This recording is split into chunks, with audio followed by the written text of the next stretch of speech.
Hello everybody, welcome back to my channel, The Medieval Reader. So today I want to talk about Goodreads. So this video was inspired by Steve Donahue's most recent video talking about writing negative reviews. And he mentioned Goodreads, somewhat in passing, mostly negatively, but it got me thinking about my relationship with Goodreads and some of my frustrations with a website that I actually find to be tremendously helpful in other ways. So today I want to talk about some of those frustrations. But first I want to say that I personally use Goodreads quite a bit. I certainly, like everybody else, set a Goodreads challenge. Every year I set it at 50, but it's not a number that I really care about. So I set the challenge and then I log all the books that I read. I give it a star rating, which I've mentioned before I don't take very seriously. Although, when it comes time to deciding whether I want to try a book, I will go on Goodreads, look at the 5-star, 3-star, and 1 and 2-star ratings to just get an overview of, what people think about the book. What are some of its strengths? What are some of its weaknesses? And then I decide whether I want the book, whether I want to try the book or not. Usually, the fiction that I read, if I give it 3 stars, it means it's okay. If I give it 5 stars, it means it's tremendous. If I give it 4 stars, that's usually the star rating where it's not so clear to me whether I really loved it or whether I thought it was okay, and sometimes I will go back and change the rating. And I also participate, not very well, but I do participate in some Goodreads groups, or at least I'm aware of what books they're reading in the groups if I don't always participate. So I think the Goodreads is a great place to meet people, certainly to get ideas about what books to read. Whenever anybody on BookTube or in the book blogging world mentions a book I've never heard of, then I will add it to my to-read shelf on Goodreads, because then it reminds me, oh, this book exists and this book is worth reading. So I find Goodreads to be really helpful in many ways. However, when it comes to reading historical works, I have the greatest difficulty determining how I should rate a book. And I'll give you an example of what I mean. So most recently, I finished La Chanson de Roland, which is the Song of Roland, an 11th century epic about Roland, who is part of the rear guard of Charlemagne. Charlemagne is basically trying to take over Saragossa, which is still under Muslim, Saracen control. I say it in air quotes because the Muslims in this book worship Apollo and have tiny statues of the Prophet Muhammad. Definitely not Islam. And there lies the problem. The Song of Roland is a very problematic book, but it is also a historically significant work for understanding religious wars in the West, for understanding crusading ideology, for understanding, church and state being combined in one. Charlemagne is not only a political leader, he's also a religious leader. Likewise, Roland is not just a good knight, he's also a good Christian. And there's a lot of passages in the book where the Saracen warriors, well, if they were Christian, they would be good knights. But since they're not Christian, they can't be good knights. So it's a very historically significant work. And it is somewhat enjoyable. There are some very touching scenes, particularly the relationship between Roland and Oliver, I guess. There are some great battle scenes, despite how problematic the story is. But how do I rate a particular edition of a book? So if I gave this book, let's say I was very appalled by how problematic this book was, and I decided I'm going to give it 2 stars. Okay, so I give it 2 stars. Am I giving 2 stars to the story, or am I giving 2 stars to this particular edition? This is a critical edition in that it has certainly an introduction, and it has incredibly detailed, like you can see there's the verse at the top, the line, sorry, it's called vers in French, the line at the top, and then all of these notes. So at the very end, it has all these detailed notes, and it is a modern French translation. So Pierre Jonin, who created this edition, put in so much work. So if I give the Song of Roland, this edition, 2 stars. Am I giving the story 2 stars? Am I giving Pierre Jonin's work 2 stars? That is the biggest problem that I have with Goodreads, is that if I'm reading something that's historical, often Goodreads will give you many options, right? There might be a number of different translations available on Goodreads. But are we always rating the books based on the content, or are we basing it off of the edition?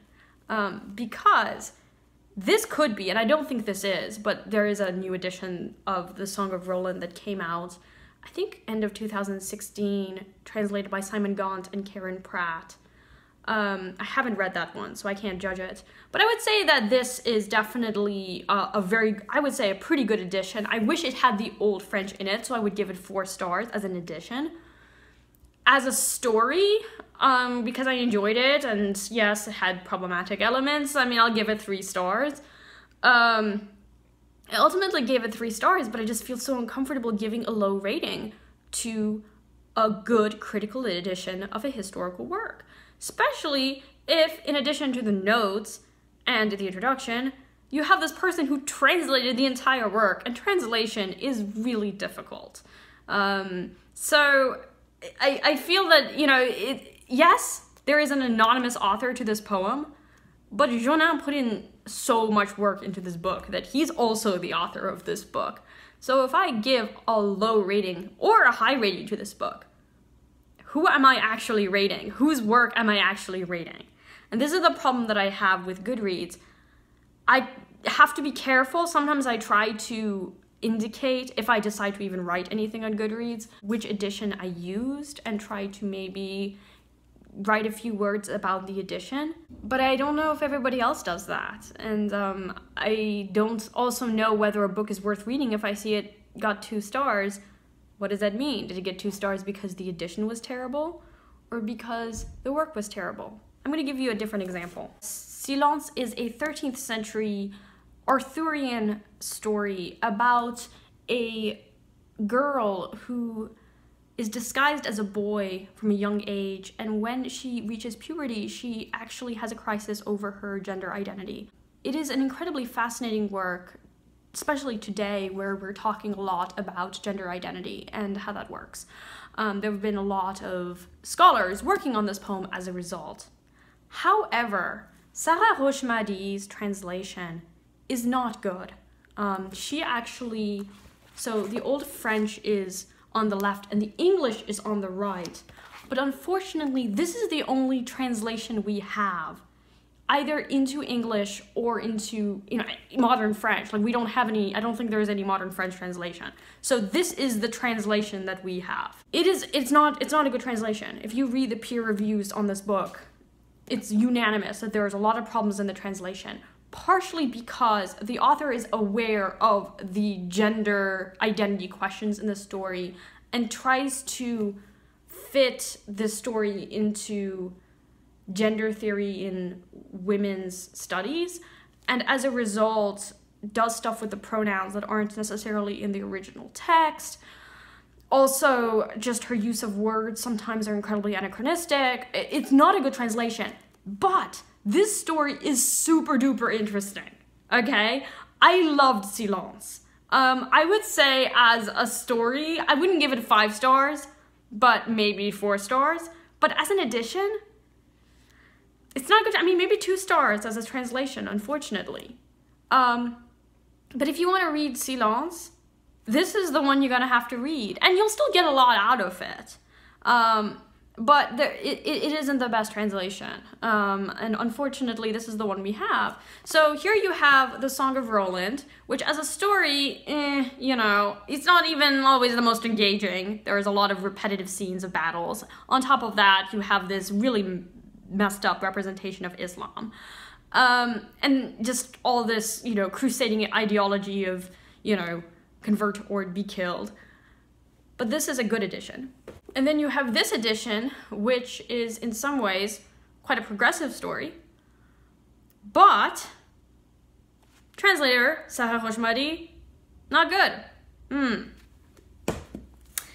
And then you have this, The Book of the City of Ladies by Christine de Pizan. It's translated by Earl Jeffrey Richards. This, I did not read it in English, so I can't really judge the translation. Although, I mean, I'll assume it's fine. But it doesn't really have any critical apparatus. There are no notes at the end. There isn't a short, very short introduction. But really nothing else. There are no notes at the end. It's not a good critical edition. I think there is one in the making currently. So this one, you know, as a book, having read it myself in French, I would give it 3 stars. I think I did, on Goodreads. Assuming that the English translation is a good translation. As a critical edition, though, still maybe 3 stars. Really, I mean, it has an introduction, very short introduction. And it doesn't give you anything else. There are no footnotes, there are no endnotes, there's nothing. So,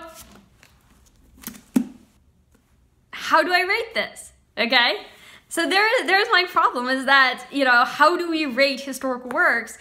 And is Goodreads then kind of ignoring that aspect of literature? Scholars who produce critical editions, translators who translate works. Translators don't get the credit they deserve on Goodreads. Say, you know, this translator does this excellent translation of a work that isn't maybe the most enjoyable.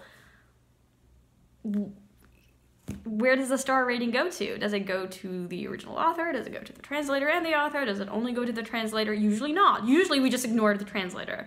So I think that Goodreads can be great for just very casual reading. But when it comes to rating historical works, I definitely think it leaves much to be desired. So let me know if you read historical works and you've faced similar challenges. How do you address it? Do you not rate at all on Goodreads? You know, do you have a particular rating system that you use? Let me know, because currently I just, you know, if I think it's okay, I give it 3 stars, but sometimes I feel like, oh, but this edition is so good. It feels wrong to give it 3 stars because I want people to try and read. You know, I want them to go get this edition. I want them to try this. So anyway, that's my frustration with Goodreads. But generally, I think it works, especially, you know, because most people don't sit and read 13th century French romances. But anyway, let me know, and I will talk to you later. Bye now.